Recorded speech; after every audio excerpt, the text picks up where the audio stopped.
আপনারা অনেক সময় বাবার অধিকারের কথা বলে থাকেন যে সন্তান হিসেবে বাবার খেদমত আপনারা করবেন, কিন্তু আপনাদের মেয়ে বিবাহ শাদী হয়ে গেছে, স্বামী সংসার করছে, আমরা বাবার খেদমত কিভাবে করবো? আমরা তো বাবার কাছে ভেরি ভেরি ইম্পর্টেন্ট একটা প্রশ্ন।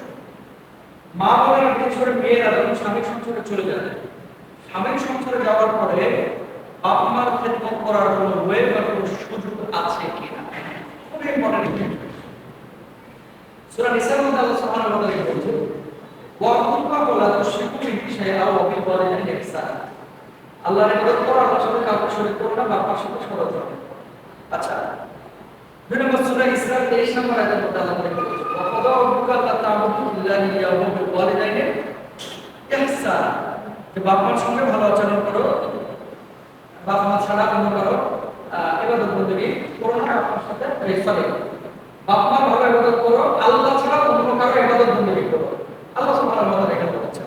আচ্ছা, তাহলে আমরা ইবাদত করব আল্লাহ, আর খেদমত করব বাবা মা, মুরব্বি যারা আছে তাদেরকে সম্মানিত করব। সূরা ইসরার মধ্যে আল্লাহ তাআলা এটা বলেছেন। এরপর আসেন সূরা বাকারার 215 নম্বর আয়াতে আল্লাহ তাআলা বলেছেন ইয়াসআলুনাকা মাযা ইউনফিকুন কুল মা আনফাকতুম মিন খায়রিন ফালিল ওয়ালিদাইনি ওয়াল আকরাবিন। তাহলে তৃতীয় দলিলটা হচ্ছে তোমাদের কাছে জিজ্ঞেস করে তারা কি ব্যয় করবে, বলে দাও যে বস্তু তোমরা ব্যয় করো তা আমার পিতামাতার জন্য, আত্মীয় স্বজনের জন্য। তাহলে সূরা বাকারা 235 নম্বর আয়াতে আল্লাহ তাআলা দুই শ্রেণীর মানুষের জন্য ব্যয় করতে বলেছেন। এক নম্বর হচ্ছে নিজের পিতামাতার জন্য, দুই নম্বর হচ্ছে আত্মীয় স্বজনের জন্য। মানে আপনার সন্তান যদি আপনার স্ত্রী পরিবার যারা আছে, নিকট আত্মীয়, দূরবর্তী আত্মীয়। এখন আমার বন্ধু কেউ শুরু করেছে যে আমরা স্বামীর সংসারে যখন আছি তখন কিভাবে খেদমত করবো।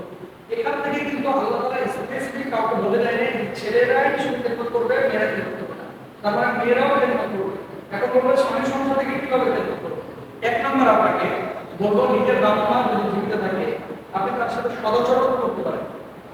বাবার ভরণ পোষণের দায়িত্ব আপনার ভাই নিয়েছে আপনার উপরে, কিন্তু আপনি আপনার বাবার সাথে কতটুকু সৌজন্যমূলক কথা বলছেন, বাড়িতে যখন আসছেন কতটুকু খেদমত করতেছেন, রাত্রিবেলা ফোন দিয়ে আপনার সাথে কথা বলছেন কিনা।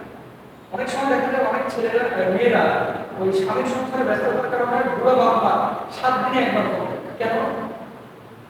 আচ্ছা, সব বউরা কিন্তু কমে গেছে। অনেক বউরা আছে যে স্বামী ধনী, তাকে প্রতি মাসে আদালত দেওয়া হয় 10,000 টাকা, অথবা প্রতি মাসে সে 10-12,000 টাকা কামাচ্ছে, দেশে খুশি।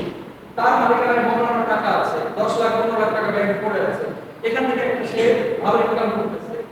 এই টাকাগুলো থেকে বাপ মাকে আপনি অ্যাটলিস্ট আপনার ভাই যদি কোনো পছন্দ চান আপনি 2,000 টাকা শেয়ার করতে পারেন। আচ্ছা, টাকা আপনার নাই, আপনি ভালো খাবার রান্না করে বাপ মার সাথে পৌঁছে দিতে পারেন। আচ্ছা, ভালো খাবার আপনি দিতে পারতেছেন না, বাপ মার সাথে হাসি মুখে কথা বলতে পারেন, সেটাও আপনি পারছেন না। আপনার সন্তানের জন্য থেকে বাপ মার সাথে নিয়ে গিয়ে দেখেন পৃথিবীতে এমন কোনো নানা নাই, এমন কোনো নান নেই যে নাতিদের দিকে খুশি হয়। যদি থাকে তাহলে তার পাচ্ছি না, নানা নাতিদেরকে দেখে বিরক্ত হয়, এরকম খুব কমই আছে। পাগল ছাড়া এরকম থাকে। তা আপনি আপনার ছেলে মেয়েদেরকে নিয়ে যান একটু নানাদের সাথে সাক্ষাৎ করেন, এই যে সৌজন্য সদাচরণ, এটা তো আপনি করতে পারেন। এক নম্বরে আপনি এটা করবেন ইনশাআল্লাহ। এবার আসে দুই নম্বরে আপনার আরেকটি কাজ আছে।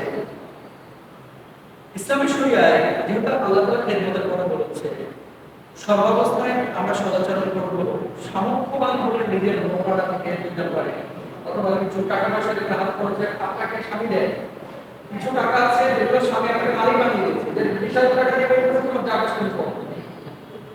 একটা হচ্ছে যে কিছু টাকা দিয়ে স্ত্রীকে বলেছে তোমার যা খুশি করো, স্বামী এইরকম টাকা দিলে এই টাকাটার মালিক স্ত্রী হয়ে যায়। স্ত্রী এটা দান করতে পারে, স্ত্রী ভাইয়ের পেছনে খরচ করতে পারে, মা বাবার পেছনে খরচ করতে পারে।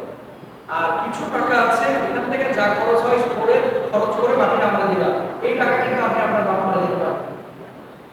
আলু কেনার জন্য কিছু টাকা দিচ্ছে আপনার স্বামী, অফিস যাওয়ার সময় যে আলু কিনে নিয়ে এসে দেয়, এখন চুপ করে 100 টাকা আপনার মাঠে দিয়ে দিলে এসে বললেন যে আমি 200 টাকা দিয়ে আলু কিনছি, জায়েজ না, বুঝছেন?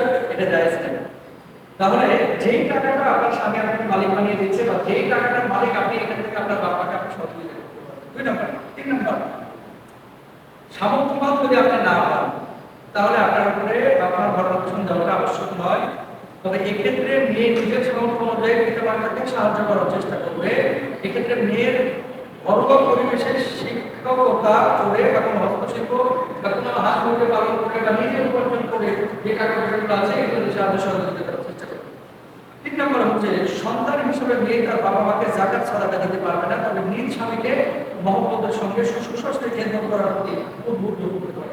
কেমন? আপনাকে বলে দেব।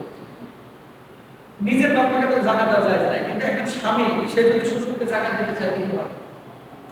এবার স্যার আমাকে জানেন আপনি 2 লক্ষ টাকা জাকাত দিচ্ছেন, তো আপনি জানেন যে এখানে শ্বশুর শাশুড়ি একেবারে গরিব নিঃস্ব, সে 2 লক্ষ টাকা থেকে আপনি 1 লক্ষ টাকা আপনার শ্বশুর শাশুড়িকে দিয়ে দেবেন, এটা জায়েজ।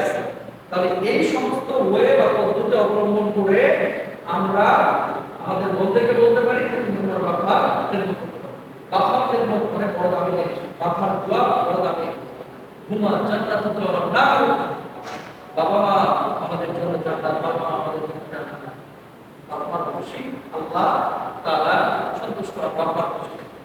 আর আল জান্নাতু তাহতা আকদামিল উম্মাহ, হাদিসের মধ্যে আছে মায়ের কাছে সন্তান আছে। আল্লাহ তাআলা সবাইকে